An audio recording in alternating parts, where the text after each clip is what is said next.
கேள்வி பதில் நிகழ்ச்சி ஆரம்பமாகுது. முன்னாடியே சொல்லிட்டதுனால எல்லாருமே எழுதி கொடுத்துட்டாங்க. அந்த கேள்வி நம்ம ஒண்ணா படிப்போம். அதுக்கான பதில் வந்து அவங்க சொல்லுவாங்க இன்ஷா அல்லாஹ். எல்லாரும் அமைதியான முறையில் கவனிச்சிங்கன்னா பதில் சொல்லக்கூடிய கேள்வி கேட்டவங்களுக்கு பதில் அழகிய முறையில் கிடைக்கும்.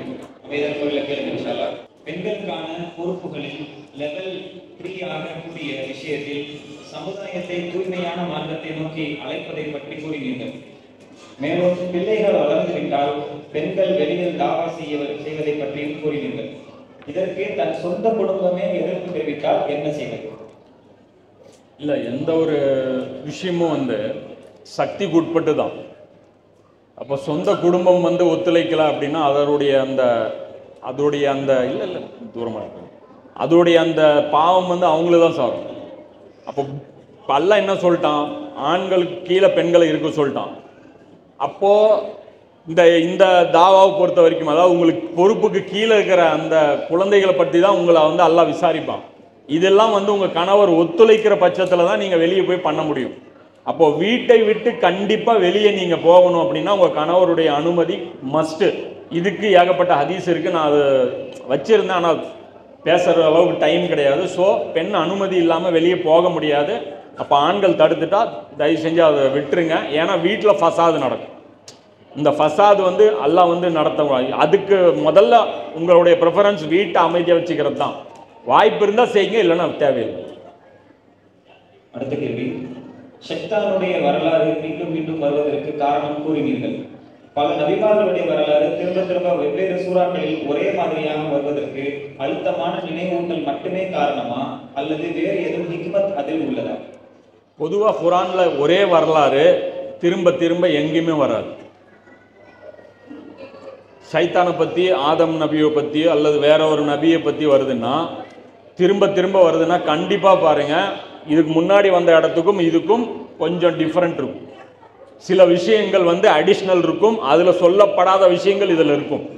ஒரே மாதிரி ரிப்பீட்டடாக ஒரு வரலாறு குர்ஆனில் எனக்கு தெரிஞ்சு ஒன்று கூட கிடையாது. இப்லீஸை பற்றியே வந்து பார்த்தீங்கன்னா பல இடங்கள் அல்லாஹ் சொல்லும்போது ஒவ்வொரு இடத்துல ஒவ்வொரு டீட்டெயில் அல்லாஹ் சொல்லுவான். ஒரு இடத்துல வந்து பார்த்தீங்கன்னா இப்லீஸ் சஜ்தா செய்யலன்னு மட்டும் இருக்கும், இன்னொரு இடத்துல அவன் ஜின் இனத்தை சேர்ந்தவன் இருக்கும், இன்னொரு இடத்துல பார்த்தீங்கன்னா இந்த மாதிரி சவால் விட்டான்னு இருக்கும், அதே மாதிரி இன்னொரு இடத்துல வந்து பார்த்தீங்கன்னா மறுமையில் இப்படி பேசுவான்னு இருக்கும்.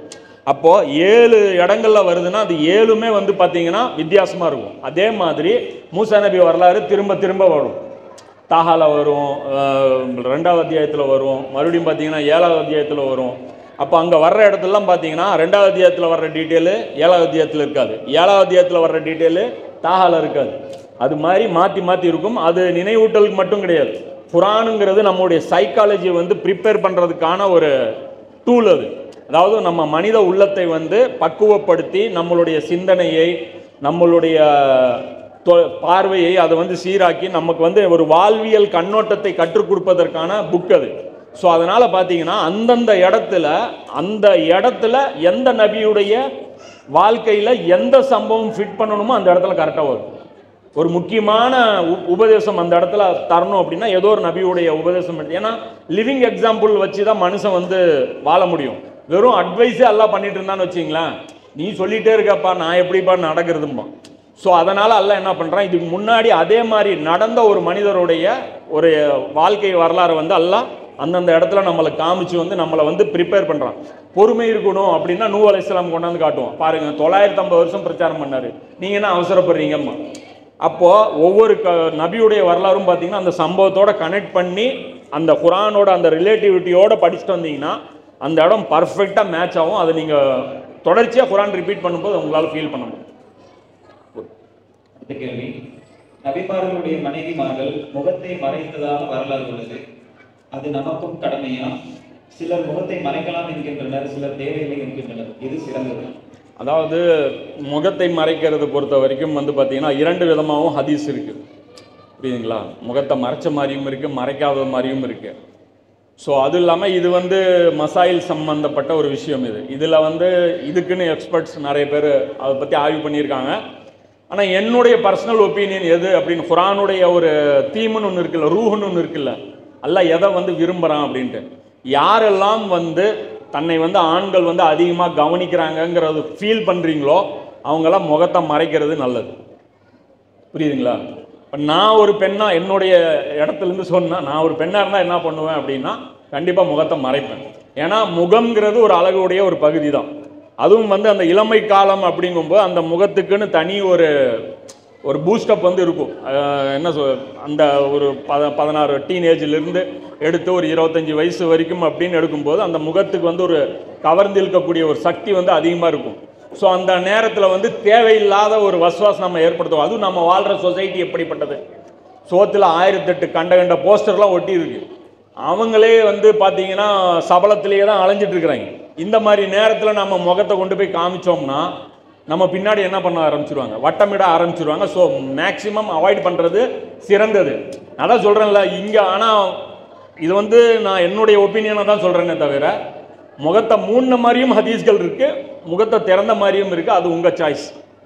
ஏன்னா அதை அடித்து நான் உறுதியாக சொல்கிற அளவுக்கு இப்போ என்கிட்ட அதற்கான எவிடன்ஸ் இல்லை.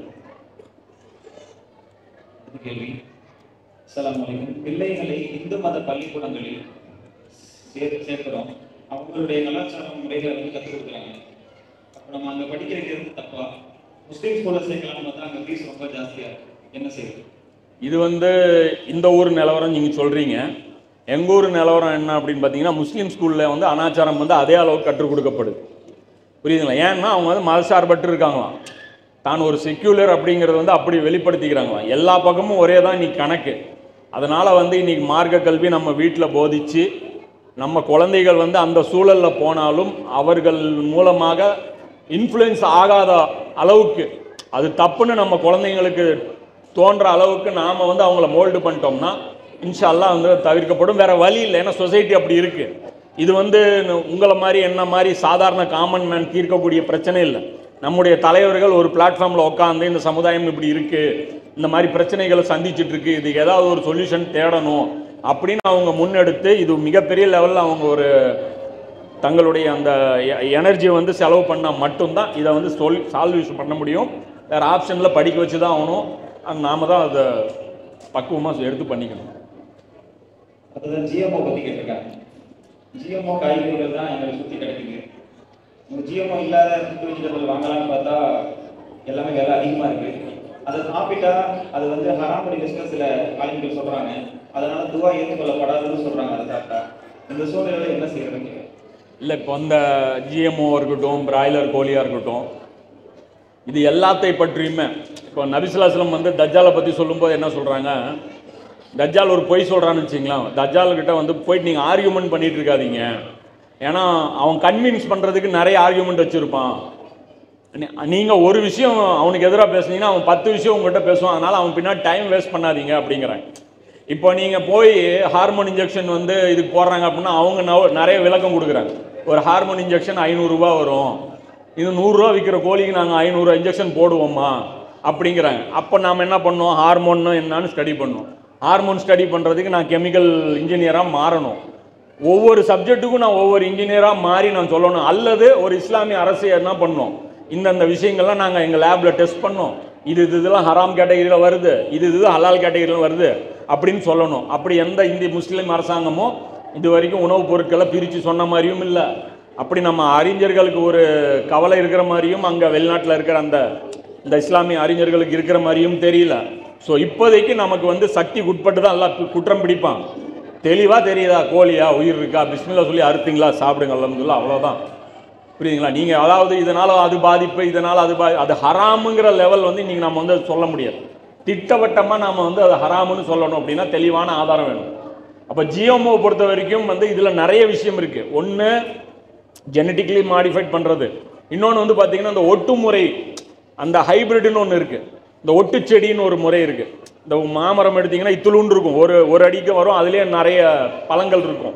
இதெல்லாம் வந்து பார்த்திங்கன்னா வேற ஒரு டெக்னாலஜி யூஸ் பண்ணி பண்ணுறாங்க. ஏன்னா ஜிஎம்ஓ பற்றி நான் பேசும்போது ஒரு விவசாயி எனக்கு ஃபோன் பண்ணார், நீங்கள் பாட்டுக்கு ஹைப்ரிட்லாம் சாப்பிடக்கூடாதுங்கிற மாதிரிலாம் பேசுகிறீங்க, ஆனால் நாங்கள் அது வந்து பியூர் ஹலாலுங்க, அது 2 ஒட்டுமுறை செடி தாங்க நாங்கள் பண்ணுறோம், நீங்கள் எப்படிங்க இப்படி பேசலாம் அப்படின்னா அப்பா புரிஞ்சு, சரி ரைட்டு, நம்ம அறிவு இல்லாமல் தேவையில்லாமல் எதுவும் பேசக்கூடாது. இந்த யூரியா போடுறது, அதை பண்ணுறது, இதை பண்ணுறது, இப்போ இன்றைக்கி என்ன அவைலபிள் இருக்கோ அதுதான் நீங்கள் யூஸ் பண்ணி ஆகணும். ஸோ கிடைக்கிற காய்கறிகள் தாராளமாக சாப்பிடுங்க. அது வந்து தெளிவாக ஹராமுன்னு இது வரைக்கும் யாருமே சொல்லலை. அது ஒரு சின்ன ஒரு குறிப்பிட்ட சிலர் வந்து சொல்லிட்டு இருக்கிறாங்க, அது அவங்க விருப்பம், அது அவங்க சாப்பிட விரும்பலைன்னா அதுக்கு நம்ம ஒன்றும் பண்ண முடியாது. ஆனால் என்னை பொறுத்த வரைக்கும் என்னுடைய ஒப்பீனியன் என்னன்னு கேட்டிங்கன்னா அது ஹராம் கேட்டகரியில் வராது. அது என்னுடைய மகளை கோயில் காலேஜில் படிக்க வைக்கிறேன், இது சரியா தப்பா? ஏன்னா அங்கே நான் படிக்க வைக்கிறது எனக்கு மனசு கொடுக்குது, படிக்க வைக்கிற எனக்கு விருப்பம் இல்லை. ஆனால் இருந்தாலும் மார்க்கெட்லேயே நானே கற்றுக் கொடுக்குறேன்ற நம்பிக்கையில் அனுப்பிச்சி வச்சுருக்கேன். எனக்கு சரியா தப்பா புரியல. உங்கள் மகளை வந்து நீங்கள் மிகப்பெரிய ஒரு நெருப்பு இதில் வந்து தள்ளி விட்டு டெஸ்ட் பண்ணுறீங்கன்னு அர்த்தம். எரிஞ்சு போகிறாளா இல்லை அப்படியே தப்பிச்சு வெளியே வராளா அப்படின்ட்டு அது நீங்கள் ரிஸ்க் எடுக்கிறீங்க. அது கரிஞ்சு வெளியே வரதா என்னங்கிறது நீங்களும் உங்கள் மகளும் தான் முடிவு பண்ணணும். ஆனால் இஸ்லாமிய அடிப்படையில் இது மிகப்பெரிய ஒரு என்ன சொல்கிறது, அந்த ராங் எக்ஸ்பெரிமெண்ட்டு. இது முதல்ல வந்து அந்த பெண்ணை வந்து அங்கேருந்து விடுவிச்சு வேற ஒரு காலேஜில் சேர்த்துறது. எனக்கு காலேஜே வந்து இன்றைக்கி படிக்கிறது வந்து யூஸ்லெஸ்ன்னு தான் என்னுடைய சஜஷன் சொல்லுவேன். தயவு செஞ்சு அது வேலை குறைந்தபட்சம் எஜுகேஷன்லேருந்து தயவு செஞ்சு மாற்றுறது தான் சிறந்தது. IVF முறையில் கருத்தரிப்பது ஹராமா? அதான் சொல்கிறேன், இதுவும் கிட்டத்தட்ட அந்த கேட்டகரி தான். இது அவங்க என்ன பண்ணுறாங்க, அது திட்டவட்டமாக வந்து யாருடைய அந்த சினை முட்டையும் யாருடைய அந்த ஸ்பெசிமனும் எடுத்து அவங்க யூஸ் பண்ணுறாங்க, இதெல்லாம் வந்து நம்ம அடித்து சொல்ல முடியாது. இன்றைக்கி வந்து எதுக்கு IVF முறை வரைக்கும் இன்றைக்கி நம்மளுடைய சமுதாயம் போய் நிற்கிதுன்னு பார்த்தீங்கன்னா இவங்க பேச்சை கேட்டு டிகிரி படித்ததுனால தான். ஏன்னா ஒரு பெண்ணுக்கு வந்து 16-17 வயசில் வந்து ஆரோக்கியமான அந்த கருமுட்டைகள் வந்து உருவாகும். அது எல்லாமே வீணடிச்சுட்டு 26-27 வயசுக்கு அப்புறம் அந்த பெண்ணுக்கு வந்து கருமுட்டைகள்லாம் டேமேஜ் ஆகிட்டே வரும். அதுக்கப்புறம் வந்து பார்த்தீங்கன்னா அது ஆரோக்கியம், அந்த குழந்தைக்கு அந்த தாயாகிறதுக்கு அந்த பெண் தகுதி இழந்துட்டே வருவாள் ஒவ்வொரு வருஷம் தள்ளி போட போட. அதுவும் இல்லாமல் என்ன பண்ணுறாங்க, இன்றைக்கி வந்து பார்த்தீங்கன்னா கல்யாணமான தம்பதிகள் லைஃப் வந்து கொஞ்சம் ஜாலியாக ஸ்பெண்ட் பண்ணணும் அப்படின்னு சொல்லிட்டு வேணும்னே வந்து கருவை வந்து தள்ளி போடுறாங்க. கருப்பெறாமல் என்ன பண்ணுறாங்க, 2 வருஷம் 3 வருஷம் இது மாதிரிலாம் தள்ளி போட்டு கடைசியாக என்ன ஆகுது, உருவாகிறதே சிக்கலாக போயிடுது. அந்த IVF முறை வரைக்கும் அதுக்கப்புறம் போகக்கூடிய அந்த சூழ்நிலைக்கு போனீங்கன்னா ஒன்று லேட் மேரேஜாக இருக்கும், இன்னொன்று பார்த்தீங்கன்னா இந்த இவங்களே தள்ளி போட்ட மெத்தடாக இருக்கும். ரொம்ப ரேர் கேஸில் தான் அது இயற்கையாக அமைறது இருக்கும். கரெக்டான வயசில் 18 வயசில் கல்யாணம் பண்ணிங்கன்னா அல்லாவுடைய, ஏன்னா இன்னைக்கு மினிமம் 18 தான், அதுக்கு கீழே நம்ம பண்ண முடியாது. ஏன்னா மார்க்கம் என்ன சொல்கிறது, இந்த இந்தியாவுடைய சட்டம் வந்து அந்த மாதிரி இருக்குது. ஸோ இந்த IVF முறையை பொறுத்த வரைக்கும் அது வந்து இன்னும் வந்து யாரும் வந்து திட்டவட்டமாக அது ஹராமு ஹலாலுன்னு சொல்லலை. அதுவும் வந்து ஒரு சந்தேகத்துக்குரியதான், அது ஆப்ஷனல் தான். யூஸ் பண்ணி ஆகணும் அப்படிங்கும்போது அது யூஸ் பண்ணுறதில்ல, பிரச்சனை இல்லைன்னு தான் நினைக்கிறேன். ஆனால் திட்டவட்டமாக ஹராமுன்னு நம்ம சொல்ல முடியாது. அது வரைக்கும் அது ஒரு ஆப்ஷன் தான். ஜகாத் ஆண் பெண் இருவருக்கும் கடமை என்று சொன்னீர்கள். பெண் வேலை செய்வது இல்லை, எவ்வாறு ஜகாத் கொடுப்பது?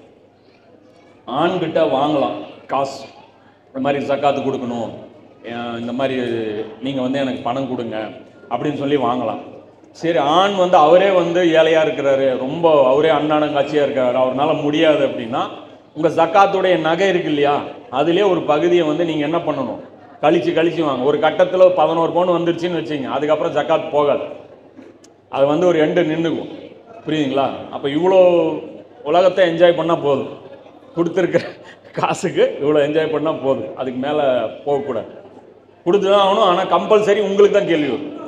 நீங்கள் வீட்டில் வாங்கி கொடுக்குறீங்களோ, உங்கள் அம்மா வீட்டில் வாங்கி கொடுக்குறீங்களோ, இல்லை நீங்களே அந்த நகையிலேருந்து கொடுக்குறீங்களோ தெரியாது, கேள்வி உங்களுக்கு தான். லீஸ் வீடு இஸ்லாத்தில் அனுமதிக்கப்பட்டதா? லீஸ் வீடு வந்து இஸ்லாத்தில் அனுமதிக்கப்பட்டது கிடையாது. அதை பற்றி இன்ஷால்லா ஒரு தெளிவாக ஒரு வீடியோ போடுறேன். அது ஏன் அப்படிங்கிற ரீசனோட எந்த ஒரு ஹதீஸுங்கிறது, ஏன்னா அது ஒரு தனி சப்ஜெக்ட்டு, கொஞ்சம் விரிவாக பேச வேண்டியது இருக்குது. ஏன்னா அந்த வாடகைக்கு வந்து கொஞ்சம் அட்வான்ஸ் அதிகமாக கொடுத்து கம்மியாக வாங்குறது, இது மாதிரியான நிறைய ஆல்டர்னேட் ஆப்ஷன்லாம் நிறைய போகிறாங்க. இது பற்றி ஒரு 2 ஸ்டாண்ட் இருக்குது. இன்ஷால்லா இதை பற்றி ஒரு ஆய்வு பண்ணி நான் வீடியோ போடணும். ஏன்னா ரொம்ப நாளாக நானும் இதை லிஸ்ட்டில் வச்சுருந்தேன் தான். இதை பற்றி மௌலானா இசாக் மதனி வந்து ஒரு டீட்டெயிலாக ஒரு ஃபத்வா கொடுத்துருக்கிறாரு. அதை எடுத்து போடுறேன், அது எனக்கு பொருத்தமாக பட்டுச்சு, இன்ஷால்லா அதை எடுத்து போடுறேன். ஆனால் அது ஹராம் தான். லீஸுங்கிறது அந்த ஒத்திக்கு வீடு, அது கம்மி வாடகை, அதெல்லாம் வந்து நாமளே அது சமாதானம் பண்ணுறதுக்காக சொல்கிற விஷயங்கள் தான். அது நம்ம மனசு அதான் சொல்லலை, நம்ம சின்சியராக இருந்தால் அல்ல நம்ம காமிச்சு கொடுத்துருவான். அது உறுத்த போய் தானே கேட்குறீங்க, அது கரெக்டாக இருந்தால் கேட்கவே மாட்டோம்ல. நாம் இப்போ என்ன சொல்கிறது, சாப்பாடு சாப்பிடலாமா நேராக கேட்குறாங்களா, இல்லை டவுட்டுன்னு வந்தால் தானே கேட்குறாங்க. ஸோ டவுட் வருதுனாலே அவாய்ட் பண்ணிடுங்க, நல்லது தான். 3:4 இந்த வசனம் மறுஜென்மத்தை குறிக்கிறதா? மறுஜென்மம் என்று ஒன்று உள்ளதா இல்லையா? இல்லை, இது வந்து பார்த்தீங்கன்னா இது கிட்டத்தட்ட ஒரு எஸ்கட்டாலஜி சம்மந்தப்பட்ட வசனம்னு வச்சிங்களேன். இது வந்து நான் ஏற்கனவே ஒரு தடவை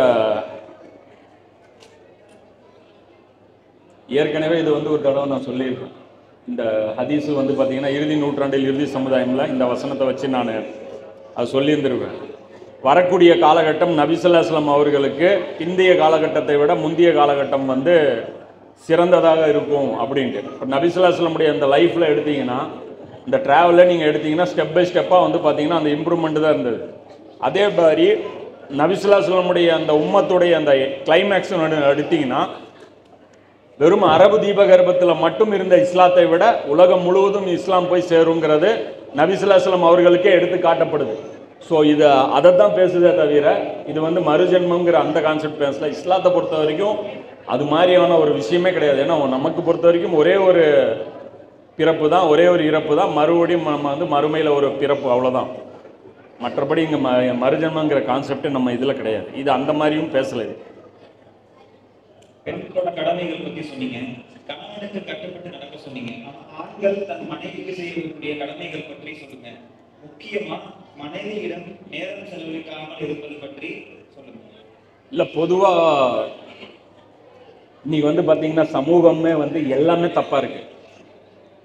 எல்லாமே தப்பாக இருக்குங்கும்போது இப்போ யாரோ வந்து குறை சொல்றதுங்கிறது நமக்கு சொல்லவே முடியாது. ஒரு குடும்பத்தில் வந்து ஆணும் வந்து மார்க்கம் தெரிஞ்சவரா பெண்ணும் மார்க்கம் தெரிஞ்சவரா இருக்கிறது வந்து ரொம்ப ரேரஸ்ட் கேஸாக தான் இன்னைக்கு இருக்கு. அதனால் வந்து உங்கள் கணவருக்கு வந்து எப்படிப்பட்டவருங்கிறது நீங்கள் முடியும். ஏன்னா இப்போ இந்த மாதிரியான இண்டிவிஜுவல் கொஸ்டின்ஸ் பொறுத்த வரைக்கும் அது யாருன்னு ஆளை பொறுத்து தான் நம்ம வந்து பேச முடியும். உங்கள் கணவர் யார், அவர் எவ்வளோ நாலேஜ் வச்சுருக்காரு, அவருக்கு எவ்வளோ மார்க்க அறிவு இருக்குது, அவர் என்ன வேலை செய்கிறாரு, எதனால் அவர் நேரம் ஒதுக்க முடியாமல் இருக்குது. இப்போ இதுக்கெல்லாம் பதில் தெரிஞ்சாதான் யார் வந்து செய்கிறது தப்புன்னு. இதெல்லாம் வந்து பார்த்திங்கன்னா ஒரு தனியாக உட்காந்து அந்த ஃபேமிலிக்குள்ளே உட்காந்து ஒரு டிஸ்கஸ் பண்ண, அல்லது உங்கள் கணவருடைய அதாவது உங்களுடைய ரிலேஷனில் யாராவது 2 பேரை உட்கார வச்சு உங்களுக்குள்ளே இருக்கக்கூடிய இந்த ஃபேமிலி டிஸ்கஷனில் கொண்டு வந்தால் தான் இதுக்கான சொல்யூஷன் வந்து எடுக்க முடியும். ஏன்னா இதில் நிறைய கேள்விகளுக்கு விட வேணும், இல்லைன்னா சொல்ல முடியாது இந்த விஷயத்துக்கு. ஓவராலாக நேரம் ஒதுக்குன்னு நினச்சிங்க, அவங்களே முக்கிய ஒரு 500 ரூபாய்க்கு 10 மணி நேரம் வேலை செய்கிறவர் போய் அப்புறம் அவர் வேலையை விட்டுட்டு வந்து அப்புறம் வீட்டு வாடகை கொடுக்க முடியாமல் இன்னொரு பிரச்சனையை நாம் ஜென்ரேட் பண்ணி விட்டுறக்கூடாது. அவர் சிச்சுவேஷன் என்னங்கிறத அவங்க தான் முடிவு பண்ணணும், அவங்க டைம் எங்கே ஸ்பெண்ட் பண்ணுறாங்கங்கிறது.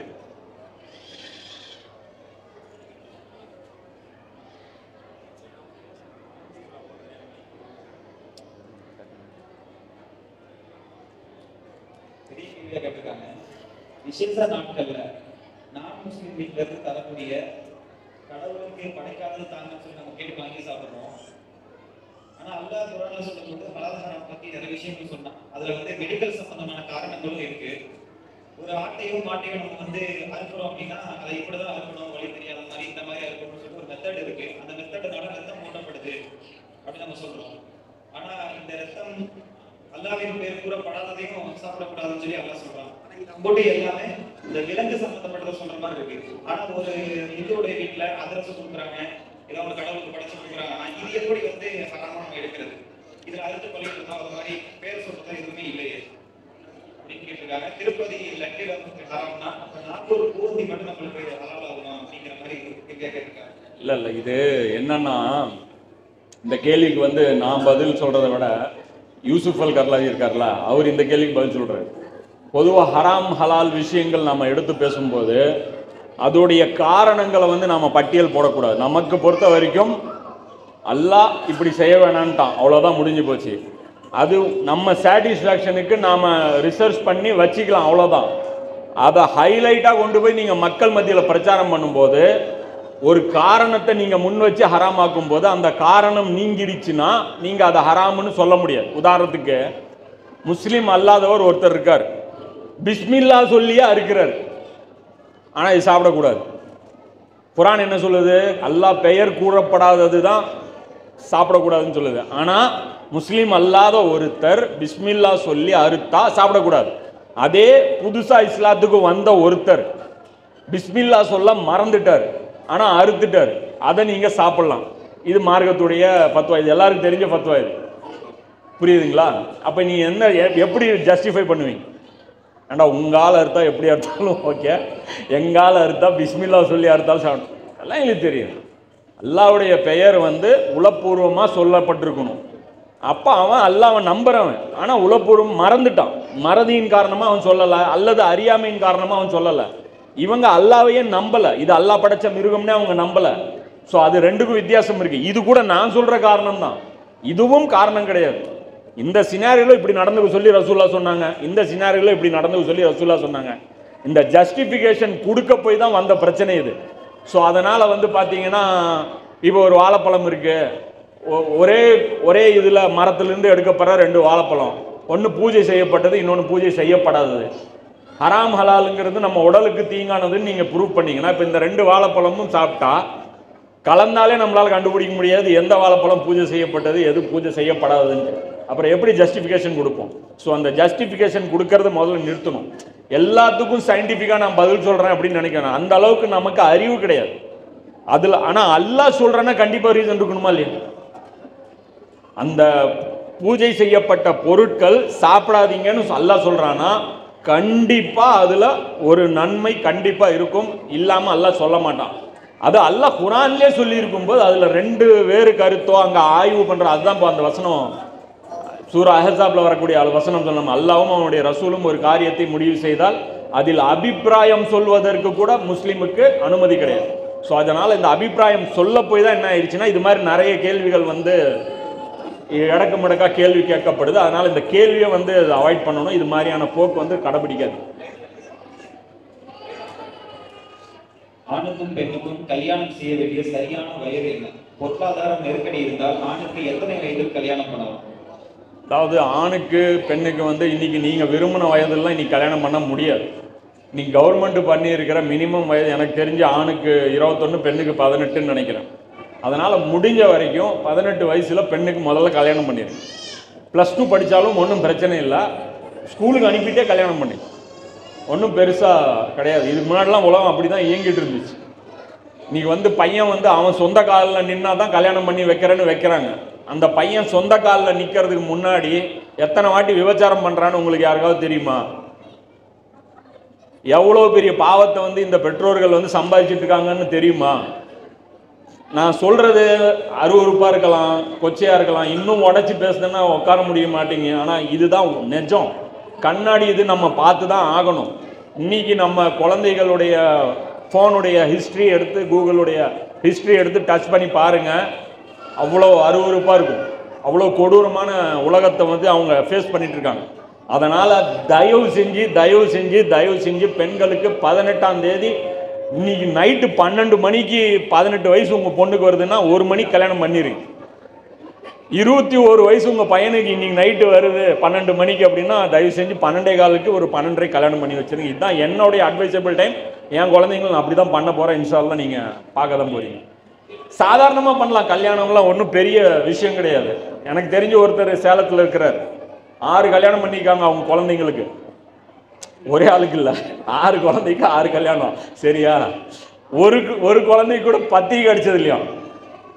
பத்திரிக்கை அடிச்சது கிடையாது. பொண்ணு பார்ப்பாங்களா, இந்த வாரம் ஞாயிற்றுக்கிழமை பார்த்தாங்கன்னா அடுத்த வாரம் ஞாயிற்றுக்கிழமை அவங்க வீட்டுக்கு போயிடுவாங்க, பொண்ணு எடுக்கிற வீட்டுக்கு போயிடுவாங்க. நேராக போயிட்டு டீ சாப்பிட்டு அங்கேயே வந்து அக்ரிமெண்ட் சைன் பண்ணிட்டு அப்படியே வரும்போது ஒரு மினி பஸ்ஸில் போவாங்களா, ஆம்னியில் ஒரு சின்ன ஒரு 24 பேர் 25 பேர் உட்கார்ற அந்த வண்டியில் போவாங்களாம்.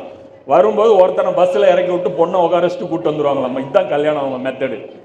பத்திரிக்கை அடிச்சுட்டு இருந்தாங்களா, பத்திரிக்கைலாம் எதுக்கு அடிச்சுட்டு இருக்கிறீங்க, தேவையில்லை, எப்படி குப்பைக்கு தானே போகுது, இவ்வளோதான் கல்யாணம். இது வரைக்கும் விருந்தே போட்டது இல்லையா? பிஸ்கெட்டு இது அது டீ பிஸ்கெட், அதுவும் ஈவினிங் தான் போவாங்க, அசருக்கு அப்புறம் தான் போயிட்டு மகரிப்பில் கல்யாணம் முடிச்சுட்டு வந்துடுவாங்க நைட்டு. இன்ஷால்லாம் இந்த மாதிரி கல்யாணம் பண்ணுங்க பாருங்க, பறக்கத்தாகும். அந்த வீணாக போகிற அந்த 4 லட்சம் 5 லட்சம் மண்டப வாடகைக்கெல்லாம் கொடுக்குறீங்களா, அதுக்கு வந்து பொண்ணுங்க இப்போ குழந்தைங்க பேரில் ஒரு சைட் வாங்கி போடுங்க பாருங்க, அதுங்களாம் உருப்பிட்டுரும். முதல் பாதியில் பெண்களை வெளியே வரும்படி கூறுவீர்கள் தாவா செய்வதற்காக, 2ஆம் பாதியில் வெளியே வர வேண்டாம் என்கிறீர்கள், இதை எப்படி எடுத்துக்கொள்ளுங்கள்? அதை நான் அதிலே தெளிவாக சொன்னேன் ஃபஸ்ட்டு பயான்லேயே. கல்யாணமாகி ஒரு 10 வருஷம் வெளியே வராதிங்க, வெளியே வரக்கூடிய தேவையே வராது. ஏன்னா அந்த குழந்தையுடைய அந்த வளர்ச்சிக்கான அந்த நேரம், அந்த நேரத்தில் ஃபேமிலியை வந்து நீங்கள் ஸ்ட்ராங் பண்ண வேண்டிய நேரம். ஃபேமிலி ஒரு கட்டத்துக்கு மேலே அதுவே பார்த்தீங்கன்னா குழந்தைகள்லாம் ஒரு அதுக்குள்ளே அவங்களுக்கு கேரக்டர்லாம் முளைச்சிரும். குழந்தைங்க போகிற போக்கு வந்து என்னங்கிறது தெரிஞ்சிடும். ஹசன் ஹுசைன்லாம் 6 வயசுலேயே ரசூலா சொல்லிட்டாங்களே இந்த குழந்தை சொர்க்கத்துக்கு போக போகுதுன்ட்டு, அது தெரிஞ்சிடும் அதுக்கப்புறமே அந்த செயல்பாடுகள்லாம். ஸோ அதுக்கப்புறம் நம்ம வந்து என்ன பண்ண ஆரம்பிச்சிடணும், நம்ம சர்க்கிள் வந்து இருக்கிற சூழலுக்கு தகுந்த மாதிரி. சில பேர் பார்த்தீங்கன்னா முஸ்லீம் மொஹல்லாவில் இருப்பீங்க, அது ஈஸியாக இருக்கும், அங்கே தாவா பண்ணுறது உங்களுக்கு ஈஸியாக இருக்கும். சில பேர் முஸ்லீம் அல்லாத மொஹல்லாவில் இருப்பீங்க, அவங்களுக்கு கொஞ்சம் கஷ்டமாக இருக்கும். சூழ்நிலைகள், சந்தர்ப்பங்கள், வாய்ப்புகள் இதையெல்லாம் வச்சு தான் நீங்கள் தான் முடிவு பண்ணணும். இது ஒவ்வொருத்தருக்கும் தனித்தனியாக முடிவு பண்ணணும். மொத்தமாக நான் சொன்னது என்னென்னா, வெளியே வாங்க வெளியே வராதிங்க, ரெண்டுமே நான் கான்ட்ரடிக்ஷனாக சொல்லலை. ஒரு பர்டிகுலர் டைம் வரைக்கும் வீட்டுக்கு டைம் கொடுங்க, அதுக்கப்புறம் வீட்டையே கட்டிட்டு இருக்காதீங்க, அதுக்கப்புறம் அல்லாவுடைய தீனுக்காக கொஞ்சம் உழைக்க ஆரம்பிங்க அப்படின்னு. அது ரெண்டும் வேற வேற விஷயம், இது ரெண்டும் வேற வேற காலகட்டத்தை பொறுத்த விஷயம். படிக்கிறார்கள், கண்டிப்பாக படிக்கணுமா? அதுக்கு முக்கியத்துவம் இருக்கா? எது? பைபிள். பைபிளா? பைபிள் படிக்கிறாங்கன்னு கேட்குறாங்க. பைபிள் வந்து கண்டிப்பாக படிங்கன்னு சொல்லி நம்ம யாருமே சொல்லலை, அவங்கவுங்க இன்ட்ரெஸ்ட்டு தான். இப்போ நான் படிக்கிறேன் அப்படின்னா அது படிக்கக்கூடாதுன்னு வந்து யாரும் சொல்லக்கூடாது. ஏன்னா நபி ஸல்லல்லாஹு அலைஹி வஸல்லம் அவர்கள் வந்து அவங்க முன்னாடி அவங்க வர வச்சு படிச்சிருக்காங்க. தௌராத் வந்து அவங்களோட வேதத்தில் என்ன இருக்குன்னு கொண்டு வாங்க அப்படின்னு சொல்லியிருக்கு. குரானும் சேலஞ்ச் இன்றைக்கும் பண்ணுது. நீங்கள் உண்மையாளர்களாக இருந்தால் அவங்க வேதத்தை எடுத்துகிட்டு வாங்கன்னு சொல்லுது. எடுத்துகிட்டு வந்ததுக்கப்புறம் இல்லைப்பா நான் அவங்க படிக்க மாட்டேன்னா, நீ தாண்டா சவால் விட்ட அப்படின்னு குரான் சொல்லுது. இல்லை, நீங்கள் உண்மையாளராக இருந்தால் அந்த வேதத்தை முன் சென்ற வேதங்களையோ அல்லது ஒரு நபிமார்களுடைய ஒரு சொல்லையோ எடுத்துகிட்டு வாங்கங்குது. அப்போ எடுத்துகிட்டு வந்ததுக்கப்புறம் நம்ம அதை படித்து அதுக்கு விளக்கம் நம்ம சொல்லி தானே ஆகணும். ஸோ அது சிலர் மட்டும்தான் முடியும், அது எல்லாருனாலையும் முடியாது. ஆனால் அதற்குன்னு ஆய்வு ஒருத்தர் பண்ணுறாரு அப்படின்னா அதை வந்து நீங்கள் குறை சொல்லக்கூடாது. அதுக்குன்னு நாம் எல்லாரையுமே வந்து அட்வைஸும் பண்ணலாம், எல்லாரும் போய்ங்க படிங்க, குரான் படிக்கிற மாதிரி உங்கள் ஒவ்வொருத்தர் மீதும் பைபிள் படிப்பது கடமைன்னெலாம் நம்ம யாருமே சொல்லலை. ஒரே ஒரு கொள்கைன்னு சொல்றீங்க, ஆனா இங்க பல பிரிவுகளா இருக்காங்க. நீங்க தாவா பண்ணி பல பிரிவுகளை ஒண்ணாக்குறதுக்கு ஏதாவது முயற்சி எடுக்கலாம்ல? அப்படி எதுவும் முயற்சி எடுக்கிறீங்களா? ஒரே ஒரு கொள்கைன்னு சொல்றீங்க, எல்லாரும் ஒன்றுதானா? ஏன் பிரிஞ்சு இருக்கிறாங்க? சேர்க்கறதுக்கு என்ன முயற்சி பண்ணுங்க? இல்லை, அதாவது அதுதானே சொல்கிறோம். இப்போ நம்ம இணைக்கக்கூடிய அந்த மைய புள்ளியே வந்து அல்லாஹ்வுடைய வாக்கை மேலோங்க செய்யக்கூடிய அந்த பணி தான். இது இருக்கும்போது என்ன ஆயிரும், இது வந்து மைய புள்ளியில் எல்லாருமே இணைஞ்சிருவாங்க. இது இல்லாமல் இருக்கிற பட்சத்தில் என்ன ஆகும்னு பார்த்தீங்கன்னா, கண்டிப்பாக அதை இணைக்க முடியாது. அந்த இணைப்புடைய ஒரு தொடக்கமாகத்தான் நம்முடைய பிரச்சாரமும் வந்து நம்ம வச்சுட்டு வரோம். நாம் வந்து இன்றைக்கி இருக்கிற அந்த அமைப்புகள்லாம் கலைச்சிருங்க, அவங்க வீட்டுக்கு போங்கலாம் சொல்லலை. அன்றைக்கி கிளைகள் கோத்திரங்கள் எப்படி செயல்பட்டுச்சோ அந்த மாதிரி இன்றைக்கி அமைப்புகளை வந்து நம்ம கன்சிடர் பண்ணலாம். ஒரு தலைவருக்கு ஒரு 50 பேர் கட்டுப்படுவாங்களா? அப்போ 50 பேர்கிட்டையும் பேசுகிறத விட அந்த ஒரு தலைவர்கிட்ட பேசுகிறது சிறந்தது. இப்போ வந்து பார்த்தீங்கன்னா, அப்போ அனைத்து கட்சி கூட்டம் நடத்துதுன்னு வச்சுங்க, அனைத்து தொண்டர்களையும் கூப்பிட்டு நடத்தினா எப்படி இருக்கும்? விளங்கிடும். இங்கே 2 கோடி தொண்டர்கள், இவங்க 3 கோடி தொண்டர்கள், வர்றது போகிறது வேலைக்காகாது. ஸோ அவங்களுடைய அந்த தலைவர்கள் மட்டும் வந்து உக்காந்தா நல்லாயிருக்கும். அப்போது இப்போ இந்த இயக்கங்கள் இருக்குது, இவங்கெல்லாம் இருக்குது அப்படின்னா இதெல்லாம் ஒழிச்சு கட்டணுங்கிற அவசியம் இல்லை. இவங்க எல்லாரும் ஒரே வேலையை செஞ்சால் ஒன்றா ஆயிடலாம், ஒரே வேலை செய்ய முடியும், அதற்கான ஸ்கோப் இருக்குது. ஆனால் இவங்க என்ன நினச்சிட்டு இருக்காங்கன்னா, ஒரு அமைப்பு இன்னொரு அமைப்பை எதிர்த்து செயல்பட்டால்தான் நம்முடைய இருப்பை தக்க வச்சுக்க முடியும்னு இவங்க நினைக்கிறாங்க. தாமுமுக என்ன நினைக்கும், அவங்களுக்கு நேர் எதிராக இருக்கக்கூடிய முஸ்லீம் லீக் இருக்குன்னு வச்சுங்க, அவங்களுக்கு எதிராக தான் இவங்க பேசுவாங்க. ஏன்னா அவங்களுக்கு சீட் கிடைச்சா இவங்களுக்கு கிடைக்காது, இவங்களுக்கு கிடைச்சா அவங்களுக்கு கிடைக்காது. அதே மாதிரி ஒவ்வொரு ஜமாத்துகளும் வந்து இன்னைக்கு வந்து அது மாதிரி தான் இன்னைக்கு மைண்ட் செட்டில் இருக்கிறாங்க. ஆனால் எல்லாரும் சேர்ந்து அல்லாஹ்வுடைய தீனை நிலைநாட்டுவது அப்படிங்கிற அந்த பணிக்கு வரும்போது அதுக்கு வந்து நீங்கள் எவ்வளோ மேன் பவர் கொடுத்தீங்கனாலும் கம்மி, எவ்வளோ ஒர்க் பண்ணிங்கனாலும் அதுக்கு கம்மி. அப்போ அந்த அடிப்படையில் வந்து ஒன்று ஆக முடியும். இது மாதிரி தான் நபி ஸல்லல்லாஹு அலைஹி வஸல்லம் அவர்கள் அரபு குலங்களை வந்து ஒன்று சேர்த்துனாங்க. ஒரு வேலையை கொடுத்தாங்க, அந்த வேலையில் ஒன்று சேர்ந்துட்டாங்க. இப்போ ஒரு பெரிய பாறாங்கல்லை தள்ள சொல்கிறேன், ஒரு பெரிய பாறாங்கல்லை நான் தள்ள சொல்கிறேன், எப்படி தள்ளுவீங்க? நீங்கள் இத்துளூண்டு கல் வச்சுட்டு இதைத்தான் தள்ள சொன்னேன்னு நீங்கள் வச்சுட்டு உட்காந்துருக்கீங்க, அதனால் உங்களால் ஈஸியாக தள்ள முடியுது. நான் சொல்கிறது அல்லாஹ்வுடைய கடமைகளை வந்து நீங்கள் சுருக்கிட்டீங்க, அதனால் உங்கள் தீனுடைய வட்டம் சுருங்கிருச்சு, அதனால் நீங்கள் கம்ஃபர்ட் ஜோனில் இருக்கீங்க, அதனால் வந்து போதும் மேன் பவர்னு நினைக்கிறீங்க. அப்போ அந்த சிந்தனையை விட்டு வெளியே வந்து அல்லாஹ் கடமையாக்கின எல்லா விஷயத்தையும் நாம் ஒத்துக்கும் போது தான் இப்போ நமக்கு வந்து அந்த ஒற்றுமை ஏற்படுத்தக்கூடிய அந்த ஒரு மையப்புள்ளி ஏதோ ஒரு விஷயத்தில் தாங்க ஒன்றுபட முடியும். அதுதான் அல்லாஹ் குர்ஆனில் 3ஆவது அத்தியாயத்தில் 64 சொல்கிறாங்கல்ல, உங்களுக்கும் எங்களுக்கும் பொதுவான ஒரு கொள்கையின் பக்கம் பாருங்கள். என்ன அப்படின்னா, அல்லாஹ்வை தவிர வேறு யாருக்கும் நாம் அடிபணியக்கூடாது, நம்மில் ஒருவர் இன்னொருவருக்கு அடிபணியக்கூடாது. கொஞ்ச நாள் நீ மன்னனா இரு, கொஞ்ச நாள் நான் மன்னன் கிடையாது, எல்லா நாளும் அல்லாஹ்வே அரசன் அப்படிங்கிற அந்த கொள்கையில் அதை நம்ம இணையும் போது தான் அது ஒன்றுபட முடியும். தஜ்ஜால் எப்போ வருவான்? தஜ்ஜாலை பத்தி அதிகமா பேசுறீங்க. அவன் ஏற்கனவே வந்துட்டானா, இனிமே தான் வருவான்? இல்ல, தஜ்ஜால் பொறுத்த வரைக்கும் வந்துட்டான் அப்படிங்கிறது தஜ்ஜாலுடைய ஃபித்னா தொடங்கிருச்சுங்கிறத நம்ம சொல்லிட்டு இருக்கிறோம். அதே மாதிரி தஜ்ஜால் வந்து அந்த அந்த இருந்த அந்த நிலையிலிருந்து பிணைக்கப்பட்ட சங்கிலிகளால் பிணைக்கப்பட்ட அந்த பொசிஷன்லேருந்து அவன் ரிலீஸ் ஆகிட்டான் அப்படிங்கிறது நபி ஸல்லல்லாஹு அலைஹி வஸல்லம் அவர்களுடைய காலத்திலே நடந்துருச்சு. அதனால தான் நபி ஸல்லல்லாஹு அலைஹி வஸல்லம் அவர்கள் இப்னு சையாத வந்து தஜ்ஜாலாக இருக்கலாம்னு சொல்லி நபி ஸல்லல்லாஹு அலைஹி வஸல்லம் அவர்கள் சந்தேகப்பட்டாங்க. அதுங்கிறது நாம் சொல்கிறோம். அதே மாதிரி நிறைய சஹாபாக்கள் ஹுதைஃபத்துல் யமானுடைய அந்த ஹதீஸ்லாம் எடுத்து நம்ம அதிலே சொல்லியிருப்போம்.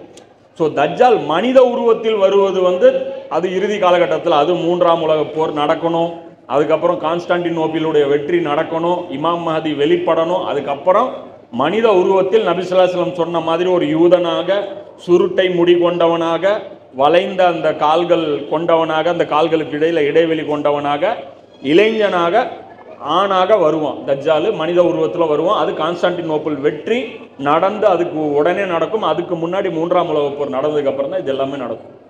இதை பற்றி டீட்டெயிலாக தஜ்ஜால் சம்மந்தப்பட்ட சப்ஜெக்ட் ஒரு 7 வீடியோ நம்ம இறுதி நூற்றாண்டில் இறுதி சமுதாயங்கிற தலைப்பில் போட்டிருப்போம். 40லேருந்து 46வது வீடியோ வரைக்கும் பார்த்தீங்கன்னா இந்த சப்ஜெக்ட் பற்றி தான் டீட்டெயிலாக பேசியிருப்போம். அது கூடுதல் ரெஃபரன்ஸ்க்கு அதை பார்த்தேன். யாஜூஜ் மாஜூஜ் கூட்டம்ங்கிறது அது விரிவாக அதுவும் ஆய்வு பண்ணி அது இன்ஷா அல்லாஹ் முதல் வீடியோவே அதுதான் போட்டு வச்சுருக்கோம். அது நீங்கள் பாருங்கள். முதல்ல வந்து முதல்ல கூட கொஞ்சம் அது ஃபெமிலியர் இல்லாமல் இருந்துச்சு. இப்போ இன்றைக்கி பார்த்தீங்கன்னா கிட்டத்தட்ட நிறைய அறிஞர்கள் வந்து அதை வந்து ஒத்துக்க ஆரம்பிச்சிருக்காங்க. நிறைய அறிஞர்கள் வந்து அவங்க வந்து இல்லை யாஜூஜ் மாஜூஜ் கூட்டம்ங்கிறது சாதாரண மனிதர்கள் தான். ஏன்னா வரக்கூடிய எல்லா ஹதீஸும் பலவீனம், சின்னதாக இருப்பாங்க, ஒரு காதில் இப்படி வச்சுட்டு இப்படி படுப்பாங்க.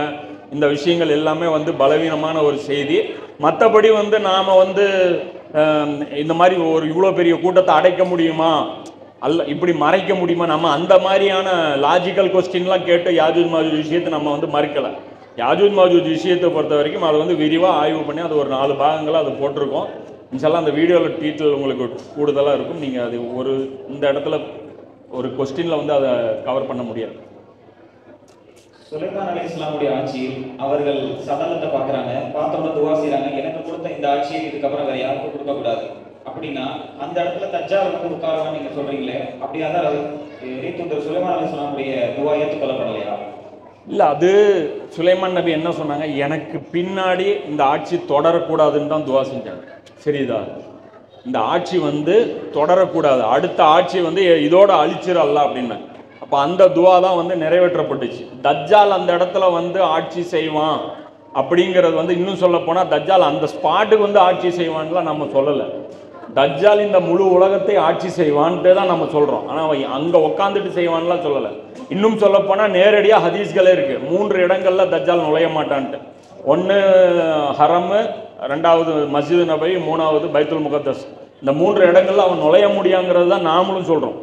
அப்போ தஜ்ஜால் வந்து அந்த இடத்துல உட்காந்து ஆட்சி பண்ண மாட்டான். அதுவும் ஈசா நபி சுலைமான் நபி சொன்னது அடுத்த ஆட்சியாளராகவே தஜ்ஜாலை வந்து காட்சி அளிக்கப்பட்டோடனே இது கொடுத்துறாத அல்லாஹ் அப்படின்னு. அதே மாதிரி மனிதர்களோட இன்ட்ராக்ட் பண்ணக்கூடிய அந்த ஜின்களுடைய அந்த கொலாபரேஷன் அப்போ இருந்தது இல்லையா, அதவும் வந்து மீண்டும் வந்து ஜின்கள் வந்து மனித உலகத்திலிருந்து அகற்றப்பட்டாங்க. ஸோ அந்த காலகட்டம் வந்து ரிலீஸ் பண்ணாங்க, மறுபடியும் அல்லாஹ் வந்து அதை ரிவர்ஸ் பண்ணிட்டான். மறுபடியும் அப்படி ஒரு ஆட்சி நடப்பதற்கு வாய்ப்பே கிடையாது. மனிதர்கள் ஜின்கள் எல்லாரையும் அடக்கி ஒரு ஆட்சி இன்னைக்கு யாருமே மறுபடியும் வந்தாலும் தஜ்ஜால் வந்து அந்த இடத்துல இருந்து பண்ண முடியாது. சுலைமான் நபியுடைய துவா அந்த அடிப்படையில் பார்க்கும்போது ஏற்கப்பட்டது. மக்களா இருக்காங்க, இவங்களுக்கு இப்போ என்ன சொல்ல விரும்புறீங்க? இதுக்கப்புறம் போயிட்டு இவங்க என்ன செய்யணுங்கிறத சொல்ல விரும்புறீங்க? அது நல்ல ஒரு இது. இப்போ இங்கே வந்து பார்த்தீங்க அப்படின்னா இந்த மெயினாக இங்கே கூட்டம் நடத்துகிறோம். எதுக்காக இது நடத்துகிறோம், எதுக்காக இங்கே நடத்துகிறோம் அப்படின்னு பார்த்தீங்கன்னா, இங்கே வந்து அல்லாஹ்வுடைய தீனை வந்து பிரச்சாரம் பண்ணக்கூடிய ஒரு மர்கஸ் வந்து நடுவீரப்பட்டில் செயல்பட்டு இருக்கு. அங்கே வந்து குர்ஆனுடைய அந்த வகுப்புகள் இதெல்லாம் வந்து எடுத்துகிட்டு இருக்காங்க. அவங்க பல்வேறு பணிகள் வந்து அங்கே சகோதரர்கள் செஞ்சிட்ருக்காங்க. அங்கே ஒரு தனியாக இதுக்குன்னு ஒரு இடமும் வந்து ஒதுக்கப்பட்டு ஒரு சிறிய அளவில் ஒரு பிரச்சாரம் வந்து அவங்க செஞ்சுட்டு வராங்க. வாய்ப்பு இருக்கக்கூடியவர்கள் இந்த நம்பர் அங்கே நிர்வாகத்தில் யார் இருக்காங்க, இர்ஃபான் யார், அன்சாரி பை, இப்போ இங்கே இருக்கக்கூடிய ஒரு சகோதரர் இவரெல்லாம் கூட அங்கே பிரச்சாரம் பண்ணிட்டு தான் இருக்கிறாரு. ஸோ தொடர்பு வந்து வச்சுக்கோங்க. ஒரு கனெக்ஷன் ஏற்படுத்துறதுக்காக தான் மெயினாக இந்த இடத்துல மீட்டிங் நடத்துனதுக்கு ஒரு காரணம், பல காரணம், அதில் இதுவும் ஒரு காரணம்னு வச்சுக்கோங்க.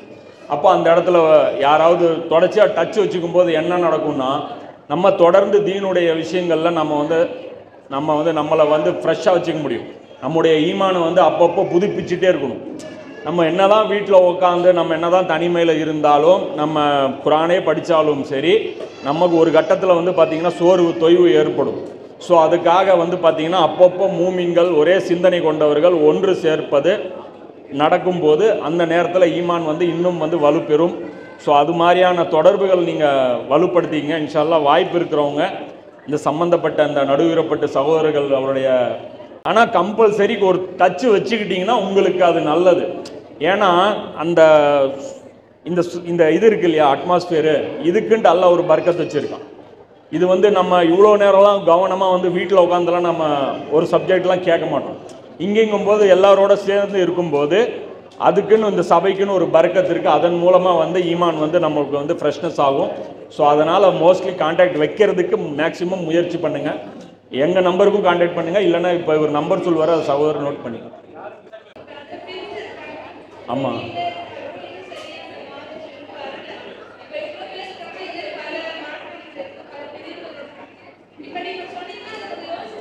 இல்லை அதாவது பிறையை வந்து நீங்கள் எப்பயுமே ஒரு விஷயம் புரிஞ்சுங்க. எந்த ஒரு பிரச்சனையை நீங்கள் சரி பண்ணுறதா இருந்தாலும் முதல்ல வந்து மேஜர் இஷ்யூஸை சரி பண்ணதுக்கப்புறம் தான் மைனர் இஷ்யூஸ் போக முடியும். இது வந்து மைனர் இஷ்யூஸ், இதெல்லாமே மசாயில் பிரச்சனைகள் எல்லாமே.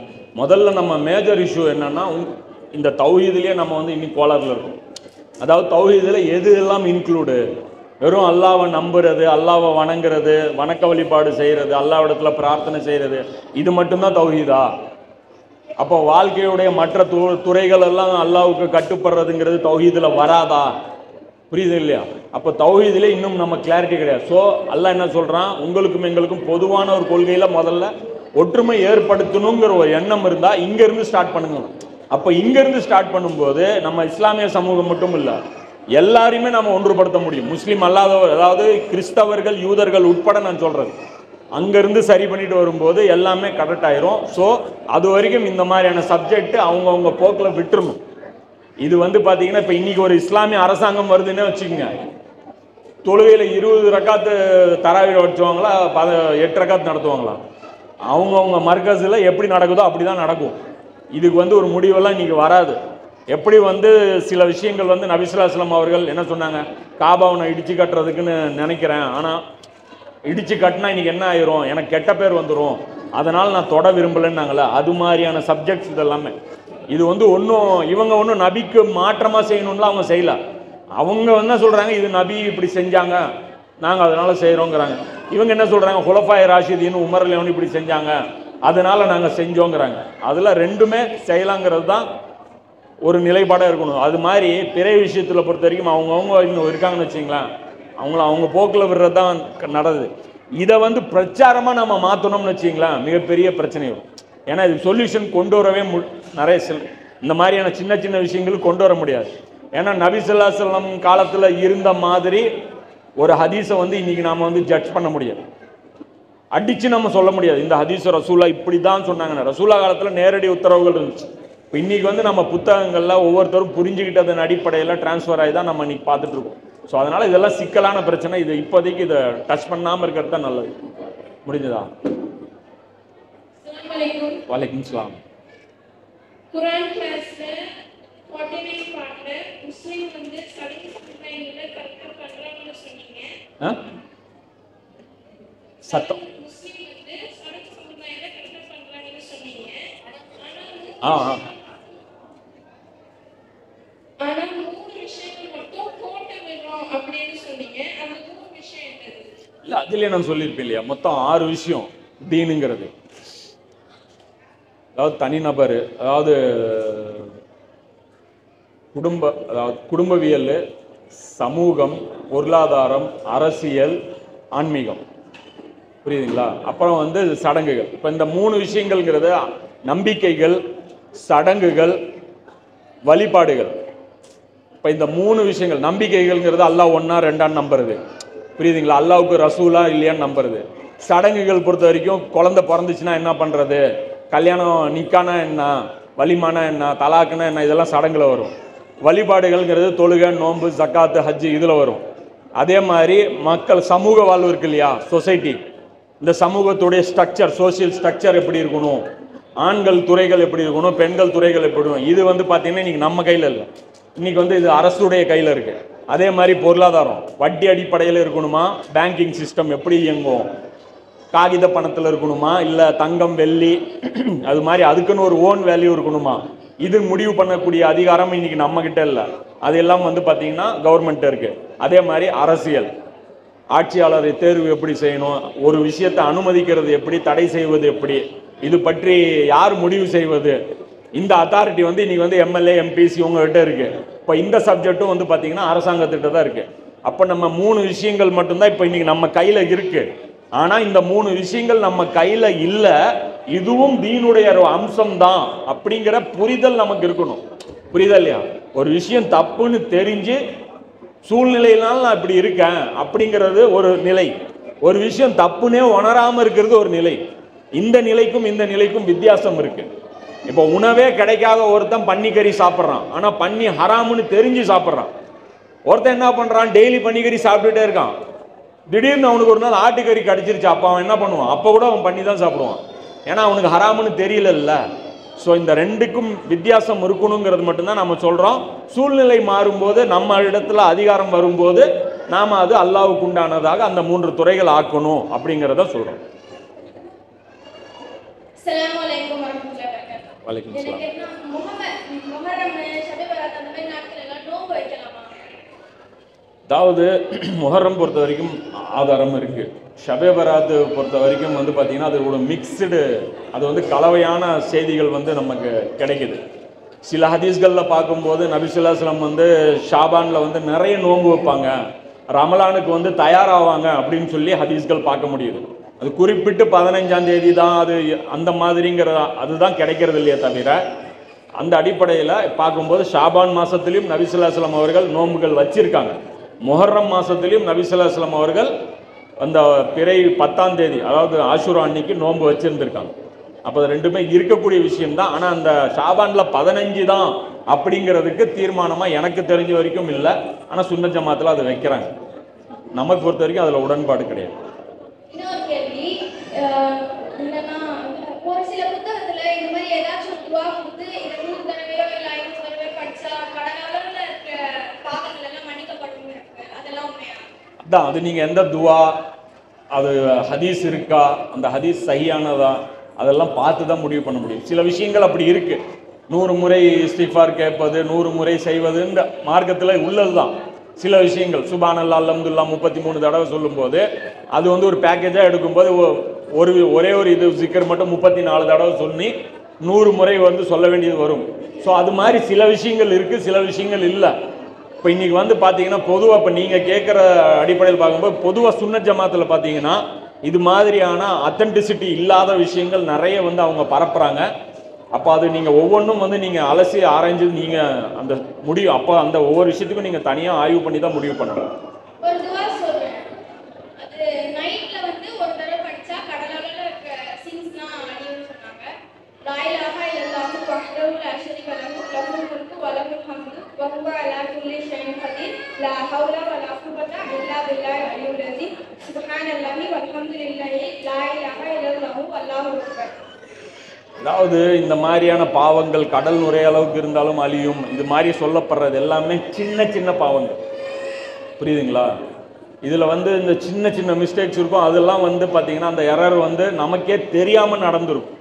அப்போ அதெல்லாம் வந்து சொல்கிறது வந்து பார்த்திங்கன்னா ஒரு என்ன சொல்கிறது, ஒருத்த மனசு தளர்ந்துடக்கூடாது, நான் பாவம் செஞ்சுட்டேன் அல்லாஹ் என்னை மன்னிப்பானா அப்படின்னு வந்து டீமோட்டிவேட் ஆயிடக்கூடாது, அல்லாஹ்வுடைய அருளை நம்பிக்கை இழக்கக்கூடாது அப்படிங்கிறதுக்காகத்தான் அது சொல்லப்படுது. கடல் அளவுக்கு பாவம் இருந்தாலும் மன்னிக்கப்படணும். முதல்ல நுரைய அளவுக்கு பாவம் நம்ம செய்வோமா, அந்த அளவுக்கு பாவம் வந்து முதல்ல பாசிபிள் கிடையாது.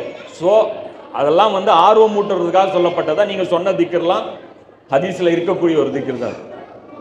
எல்லாம் நீங்க சொன்னீங்க அந்த ஜமாத் தலைவர்கள் அப்படியே இருக்கட்டும், ஒன்றும் பிரச்சனை இல்லை அப்படின்னீங்க. எல்லாரும் இஸ்லாமத்தை தீனை எடுத்து நடத்தலாம் போதுங்க. ஆனா என்ன பிரச்சனைன்னா எல்லாரும்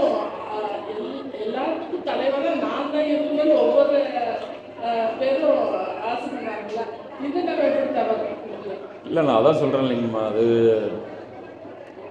அவங்கவுங்க உணர்ந்து அவங்கவுங்க வந்தால் தான் முதல்ல இதுக்கு முன் வரவே முடியும்.